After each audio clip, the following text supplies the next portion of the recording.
This is an election about big things, because the American people can't afford 4 more years like the last 4 years. That's where we're going to see big change in November. Change that's going to bring a new hope and new opportunity to the American people.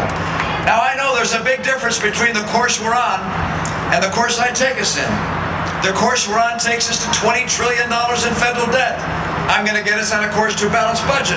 The course we're on cuts Medicare, $716 billion for current retirees. I'll get us on a course that puts that money back and honors the promise to our retirees. The current course that we're on is going to see higher and higher gasoline and energy prices, because the president said when he was a candidate 4 years ago that under his policies the cost of energy would skyrocket. Under my policy, we're going to get America and North American energy independence and get the cost of energy down.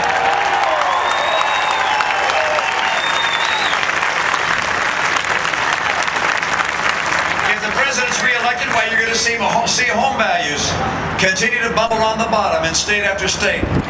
I'm going to go to work to make sure we get this economy going with good jobs again, so people can afford homes and we can finally get the values of homes rising again, and people can have confidence that there's equity in their home and they'll have a good retirement in part because of what's been saved in their home. This is a critical time for us, folks. We're going to have to make a decision about what kind of course we have, because when it comes to the economy and jobs, the president's agenda is more of the same. He wants to continue doing what's been done over the last 4 years. He calls that going forward. I call forewarned. We've seen the last 4 years. We don't want 4 more years like that. He wants another stimulus. Yeah, that last one didn't work out so well. He wants to hire more government workers and wants to raise taxes. That will not create private sector jobs. I have a 5-point plan, and I'm talking about it all over the country. It'll create 12 million new jobs in America and create higher take-home pay. And here's what the plan is. Number 1, take full advantage of our oil, our coal, our gas, our nuclear, and our renewables. Get North American energy independence. Take advantage of trade. Look, we can compete with any nation in the world so long as we're playing on a level playing field, and I'm going to make sure China doesn't cheat. We're on a level playing field and we will win. We're going to make sure our workers have the skills they need to succeed.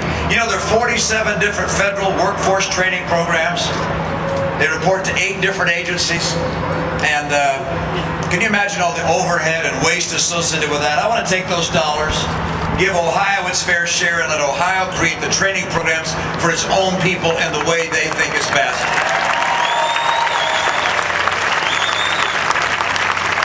And for our schools, I want to put our kids first, our teachers first, our parents first, and the teachers' union in their interest is going to have to go behind. We got to put our kids ahead. And finally, my 5th plan is this. I want to champion small business. I want to make it easier for small businesses to grow and thrive. That means I want to keep the taxes down on business. I want our tax rates to be competitive with other nations. I want regulators to see their job as encouraging business, not attacking business. Because I want more jobs. My priority is jobs, jobs, jobs. And we're going to get it here in Ohio.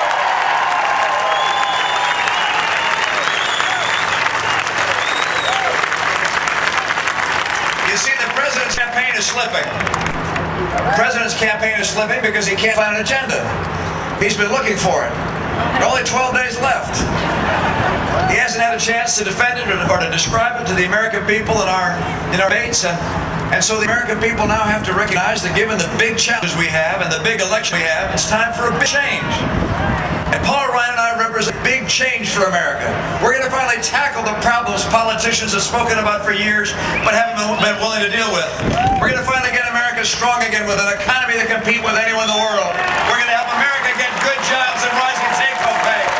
It's a time of big challenges and big opportunity, and we'll match that.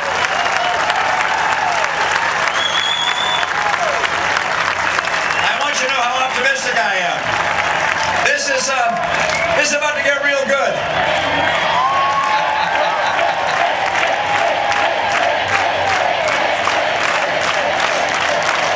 Look, I know we're tired of being tired in America.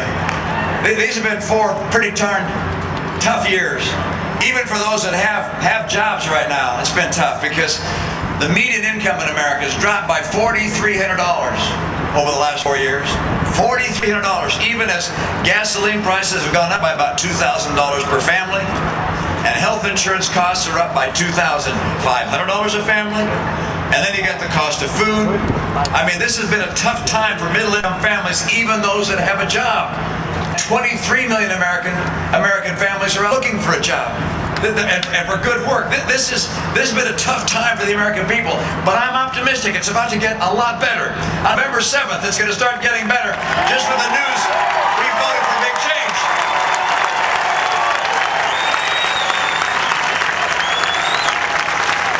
And my confidence comes from the American people.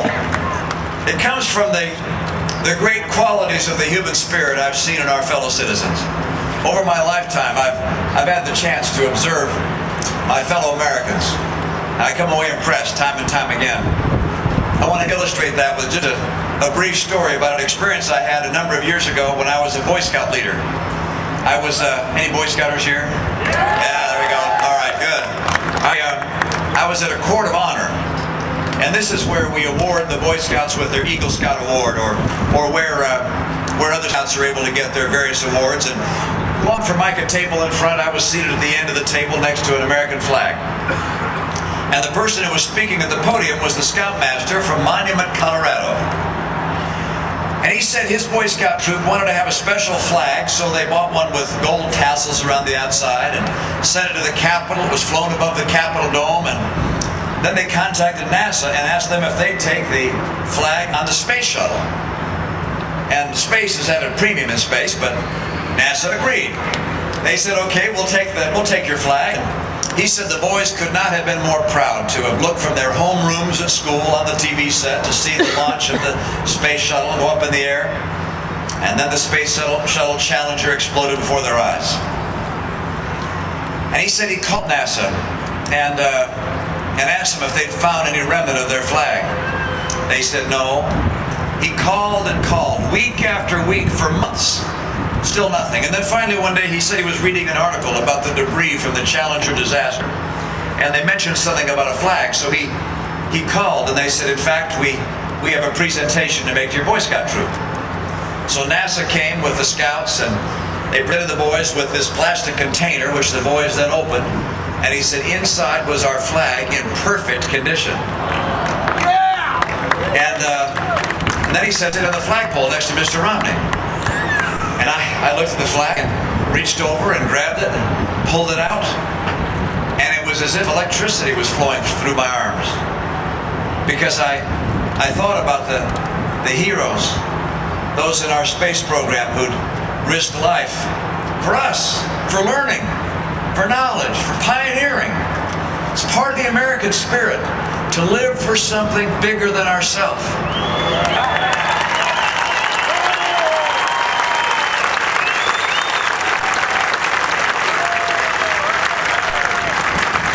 I think of our men and women make the decision to join our armed forces and to defend our liberty and our freedoms, living for something bigger than ourselves.